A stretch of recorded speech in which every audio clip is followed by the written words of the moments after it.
What's happening, everybody? We welcome you back to this week's theme of San Diego Prep Insider is let's look at Dave Ring and see. It's Letterman jackets. So two things here. Our apologies to Bodie because we never coordinate this. It's just we hope we show up coordinated, and we will now.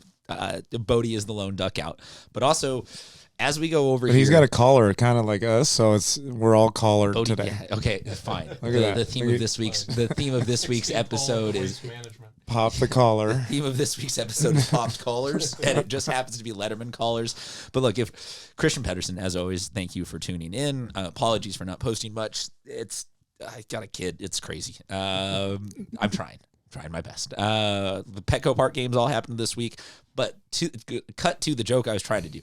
One on the left, that's Bodie DeSilva joining us on behalf of Scorebook Live. The other one on the right is Dave Ring. If you look a little closer at Dave Ring's Letterman jacket, he looks like one of those third world country generals where you're like, there's no way he has served in that many wars and tours of duty. That thing is covered in gold bars and the word captain and all sorts of stuff. They're real too. It's like, I can't even lean back because it's not today's age. So uncomfortable. I don't want to put it on the poll at SD Prep Insider. Would you prefer chafed nips? But it's kind of like, what would you prefer right there? It is really cool. We'll get a close up of that onto the socials at SD Prep Insider on all of them. Okay, so really, honestly, just like we're going to talk about a lot of baseball, but I'm going to keep referring to something this week, and that is the fact that we have been hitting milestones and historical marks with coaches all season, and now we are doing it with players because Zane Nordquist entered the Konami code. I don't know if that's a dated that's also a dated reference, but the up, down, left, right, B, whatever it is, and unlock just unstoppable power. Zane Nordquist from El Camino now has 2 no-hitters this season and is back-to-back no-hitters, so he has not allowed a hit in like 2 weeks now. Something like that. The record from our section is 3. 3 in a season and 3 in a career. 3 in a season and 3 in a career. Cooper Walls from LCC has 3. I say it with a little bit of this because combined. One of them is a combined no-hitter, but like we're looking at what we said last week was the weaker year of hitting, maybe also has just turned into a historic year of pitching. Yeah. So we're going to get to all of that, but before we go any further, Mr. Waste Management, can you tell us how poorly the top 10 fared this week? Yeah, I say it every week now, but the movement I feel like is unlike any other year I remember. Cathedral back at number 1 for me this week. Rancho Bernardo number 2, Granite Hills 3, Saints at 4, Torrey Pines 5, Henry at 6, Eastlake 7, La Costa Canyon gets back in after taking 2 last week from Carlsbad. Point Loma at 9, they are on the rise for sure, and Carlsbad there at number 10. Dave Ring, you always give us the sort of point counterpoint top 10 because you make yours at the end of the week. What do you got? I've got Saints still at number 1. I think with the 17 wins in the county at this point, they are the number 1 team in terms of what they do as a whole program, everything combined. Cathedral 2, Patrick Henry 3, Torrey 4, RB, Eastlake, Granite Hills. And then for the last 3, it's shook up because of some losses and some really huge hot streaks by these teams. Bonita Vista is my 7, my 8, Santa Fe Christians my 9, and San Marcos is my 10. They're 12-7. Even though some teams have a little bit better record, I do really like the makeup of San Marcos. I think they're going to be in a really good position to finish the year here. I want to ask Bodie, because Bodie always is my stats and information department. They've been doing the league play with it being 3 games in a row against the same team for 2-3 years now? That's a more recent thing, yes? A lot of the leagues have changed. Even the Western this year, they're just playing 2 where it's 1 at each site. But the bringing them to, like, having them together and not having it be like, we're going to play Madison today, Saints tomorrow, Cathedral, and then we'll catch Madison again in 2 weeks. In North County, it's been going on for quite some time. Okay, so maybe it's just a recency bias of me looking through schedules and realizing it. But I feel like a lot of the baseball debate has always been, oh, well, yeah, we lost that game because we caught them, at a time where the pitching lined up, our 3, yada yada. But the way that these series have been going, where it's you play this team 2 or 3 times in a row, we talk about Saints. they lost 2 games where you go, oh, there's not really room for like an excuse at that point. And not Both that any teams loss is an had- excuse, but I think it's really interesting that this year you have seen that nobody is squirming and wiggling their way through, dodging the tough games and being like, we caught them at the right time. We caught them at the right time. We caught them at the right time. It really, truly is like you look at a 3-game or 2-game back-to-back sample size and be like, damn, so-and-so straight up took so-and-so down. Yeah. And it, to me, is further proof that we are just that good at baseball here in San Diego that you what's up, everybody? We are we're getting results where you can have actual quantifiable, like, holy hell, there is a case to be made that, yes, like Dave is saying, Saints is the best team, but you can also say, we know how to beat them. Yeah. You can say that so-and-so is the number 8 team, but then you can also be like, look, they lost the 2 out of 3 to the 7 team, and they beat 2 out of 3 to the 9 team, so that's where they're stuck. It feels like this year we're getting very true results, and whatever goes into the playoffs, I think that this is one year that I have extreme confidence that however it is seeded, it might play out exactly chalk, just because there's no real like blip of a team this year that's like, oh man, they're a D2 team that's just tanking D4 schools, or they're a D1 team that's just, like you said, winning all of they're hurt and we're like, it just feels like we're getting really, really true results this year. Yeah, I'm expecting. I think defense is going to be super important because I'm expecting a lot of these open division games to be super low scoring, maybe extra innings, maybe pitch counts come into play. Your ace that you throw hits 110 pitches and can't go beyond the 7th, whatever it may be. I think, to me, though, the Western League I knew was going to be good coming in. I thought it'd be top heavy with Saints Cathedral and Henry up at the top. It's not that at all. It's just really good overall. Christian has a win over Cathedral. We've seen what Point Loma in the last, they have 2 wins over Saints, a tie with Henry yesterday. And then Madison, they've been able to hit.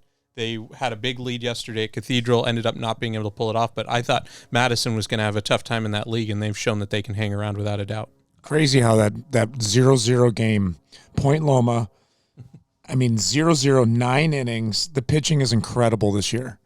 We just keep talking. Me and Bodie talk about that every time before the show, how every time we're looking at stats and we're looking at guys, the hitting is getting a little bit, stepped on this year by the pitchers. It's crazy. I think that's why I try and go through and credit those guys that are hitting over 400 with power, because it feels like those are very far, like few and far between, as we see in most years. Did you hit 235 this year? You make all CIF. Yeah, right. But even with that the Patrick Henry Point Loma game, I was there in. You'd think a scoreless game, you'd be able to keep playing a bunch of innings. It was 2.5 hours just to play 7 innings, and so by the time they got through 9, they're like, we're out of light here. Like, it was overcast a little bit down there in Point Loma, and they couldn't go on anymore, which is too bad because neither team is happy with the tie. The way it works out in the power rankings really doesn't benefit either one. We can put that on the poll at SD Prep Insider. Also, I realized per Dave's wardrobe needed the matching hat. I was going to say, that's perfect.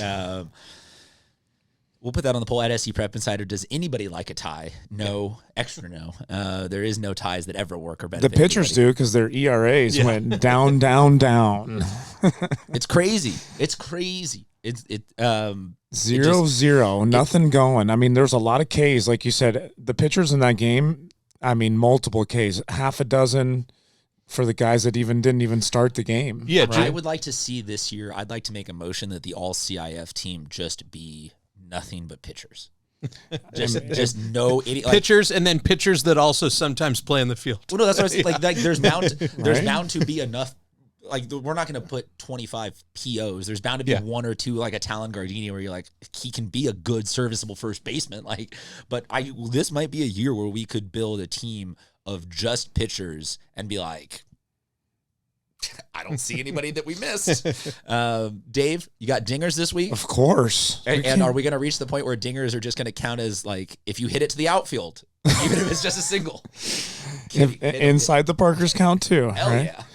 I'm going to start with the softball girls this week. I haven't given them much love, but McKenna Geiger at Patrick Henry and Sophia Mujica, our fave. They both got 8 now, so they're tied for the league lead. Where do you think the finish is going to be there? I mean, 8 home runs each. That's about where baseball's at. I don't care what the finish is because Sophia Mujica has already hit more home runs than anybody in section history. She's gotten rolling. Over 50 career. So if she ties with somebody, it's one of those like she gets the tiebreaker. It's sort of you tied for it's like a time trial. You tied for this lap, but you're like 15 laps behind that person. I just feel like it would be icing on the cake for her to win another home run championship. If she could hit 2 more and get to double digits for 4 years and be double digits all 4 years. That's the Alex Jackson stat. Yeah, that's unreal. She's now at 55 career, so that's pretty incredible. We'll put it on the poll at SD Prep Insider on Twitter and Instagram. Does Sophia Mujica deserve a life-size statue on campus? Yes. She's going to be amazing at the next level too. A UCLA commit. All right, let's go to the guys' side. I got to give some love to my UC guys. They played at Petco Park.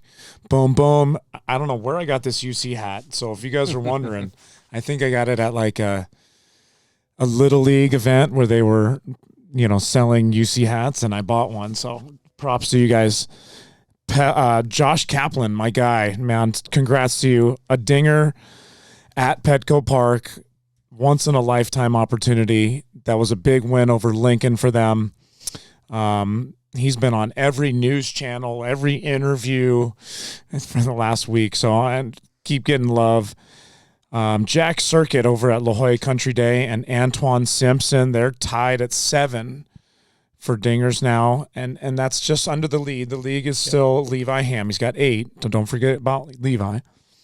But I wanted to highlight Antoine Simpson, man. This guy's a dude.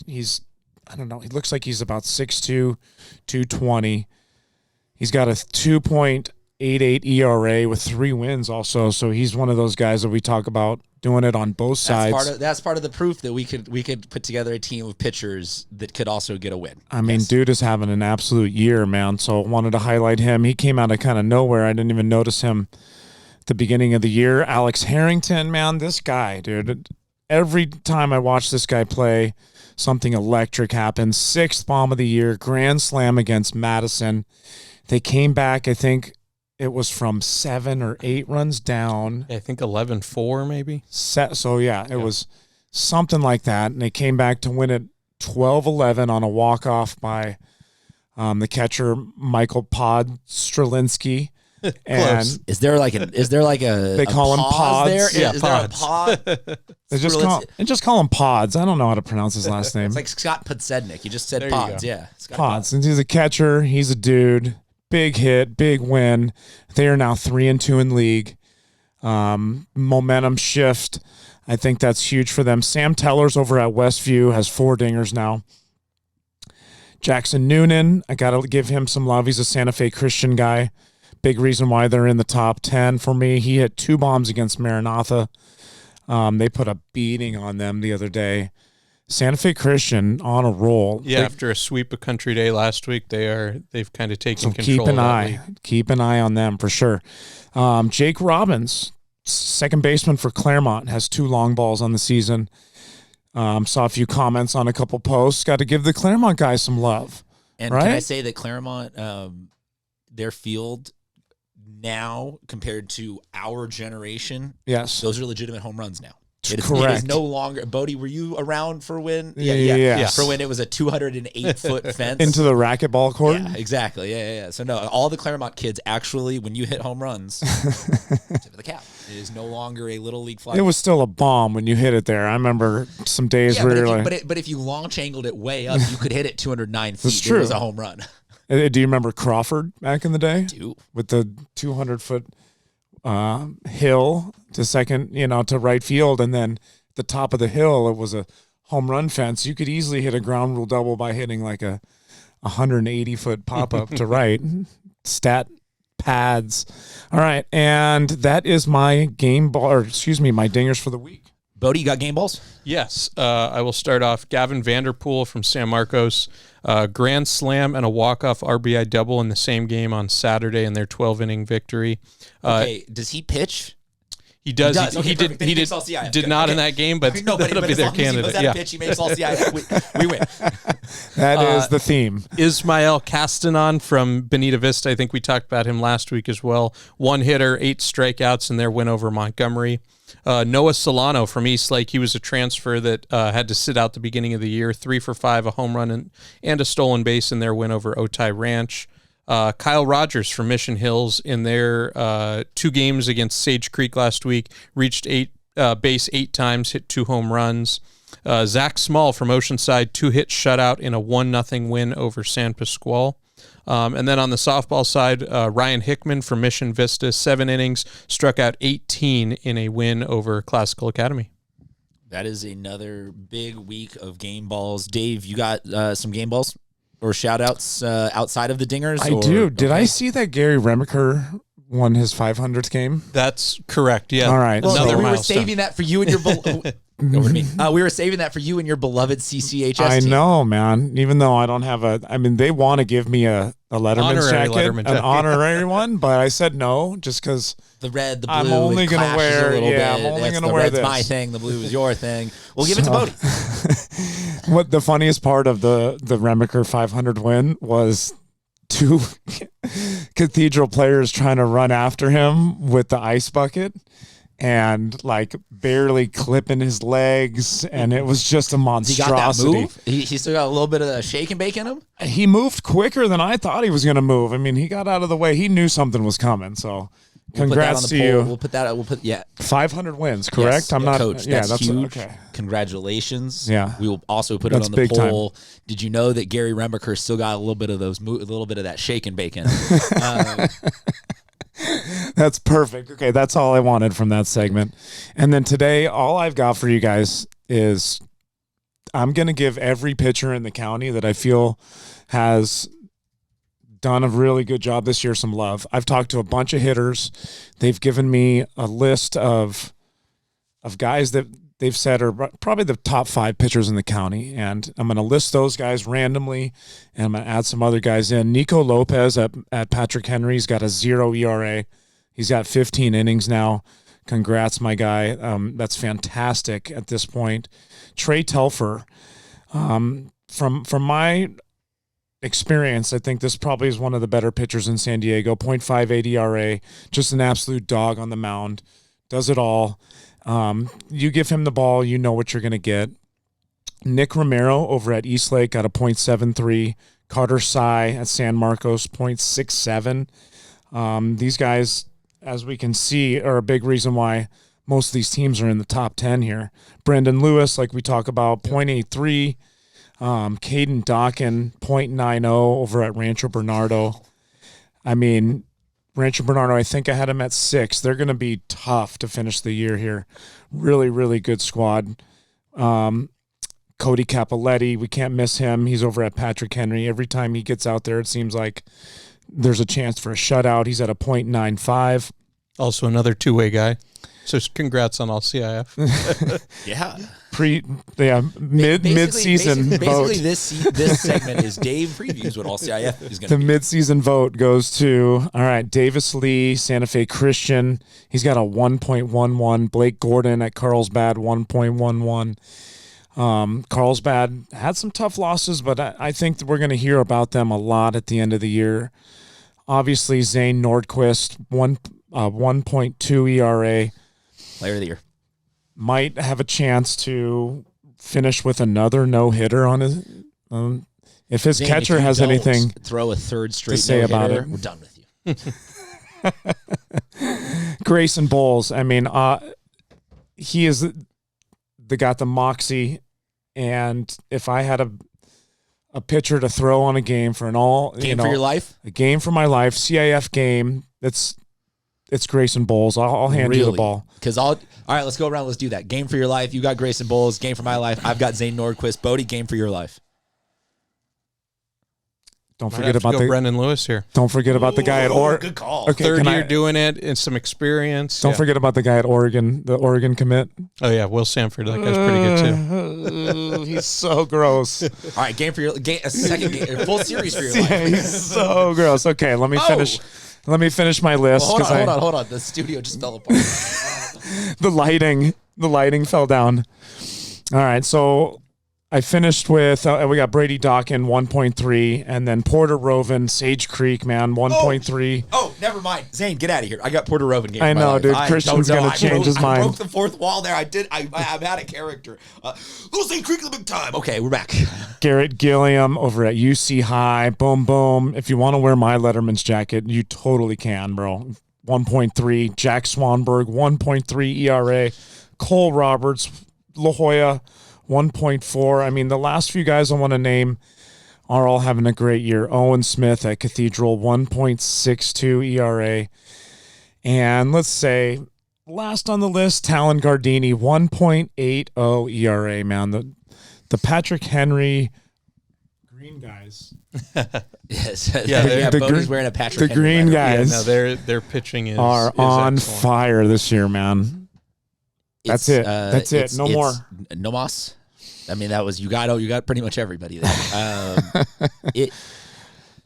I keep saying it. I'm a broken record every time I say it that we're best at baseball. But literally, of those people that Dave just listed, it wouldn't surprise me if we end up playing as 2 or 3 of them in MLB The Show in a couple years. Like that's the level of good we are at this sport. And so I highly encourage you.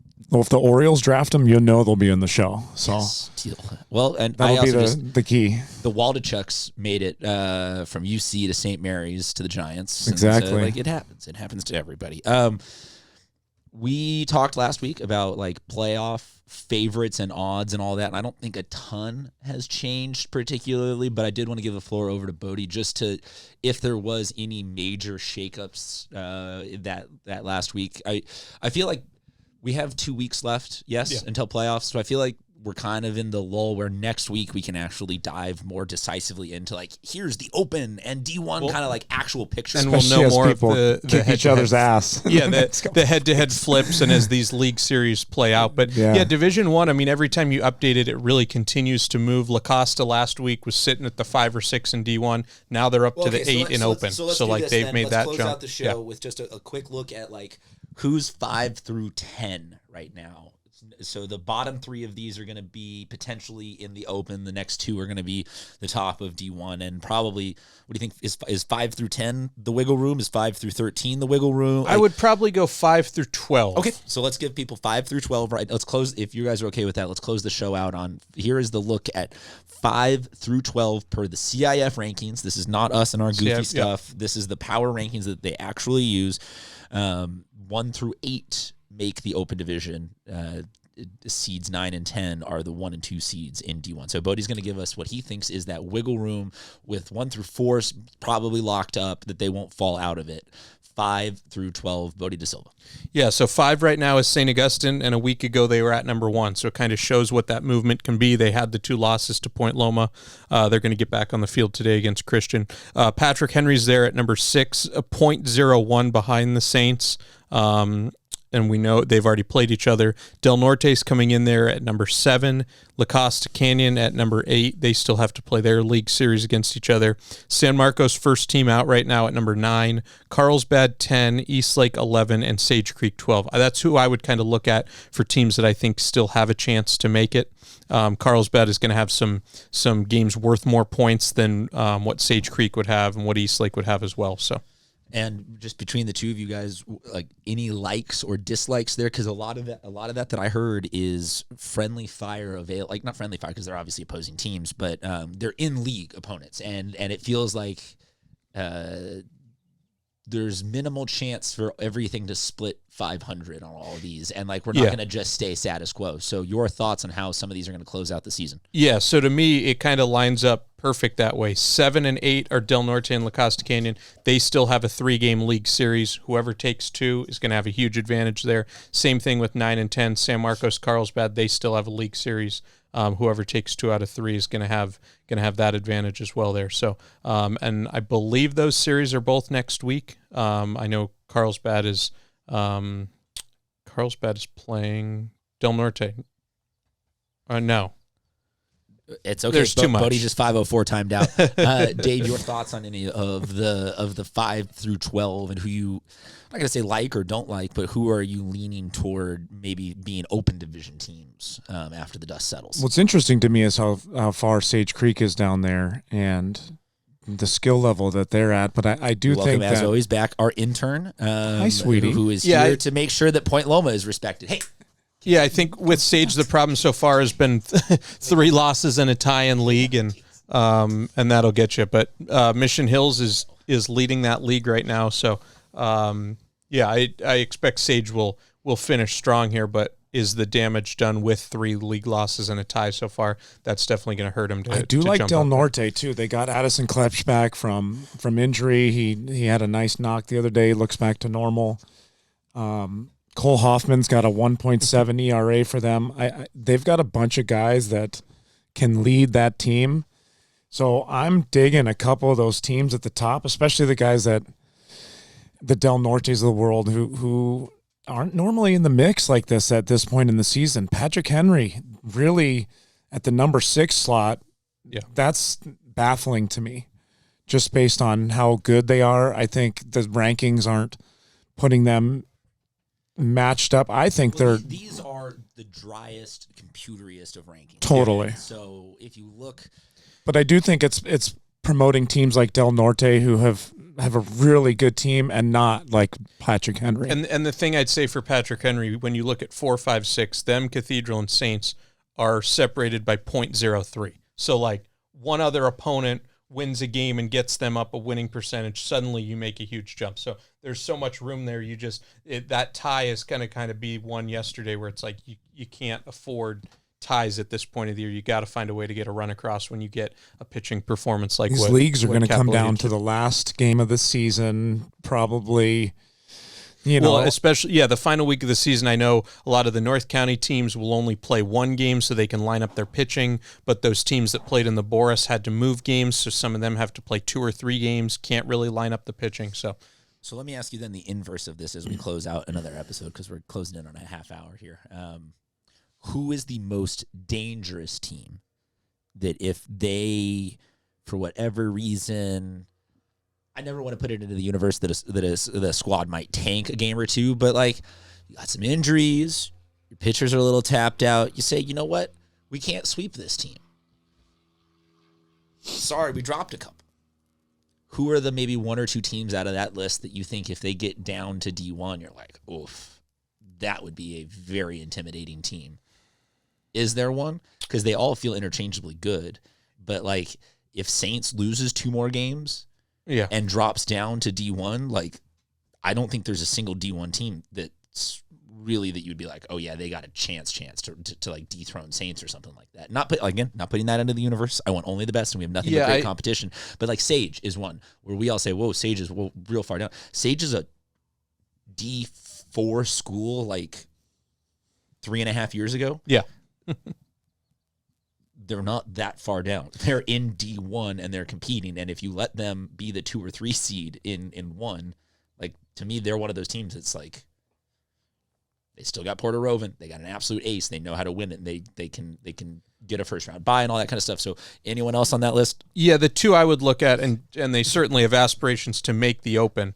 If you were to put Patrick Henry or Carlsbad in D1, I would think of either of them as the immediate favorite. I just like the composition of what they have on the mound. Patrick Henry, on the line, like Patrick in the line. Henry goes down there. That is proof that the numbers are not perfect. Yeah, I mean don't get me wrong. I don't care how they finish. That's a team that absolutely deserves to be in the Open, and right now they're hanging on right there at the 6th spot. And but from their point of view, they've also finished their series against Saints and Cathedral, so I think they would view the rest of these games as winnable, but they faced Point Loma yesterday and tie, so you never know what you have left there. And Torrey Pines, I mean, like some of these teams have been here before. They've got the veterans that have been on on varsity for like 3 years now. Yeah, Peyton Rogers as a freshman was throwing state championship made his games. debut against La Crazy. Costa, and had that game against Arby the next year. Some of these teams are really poised in the open, and man, if any of them drop down,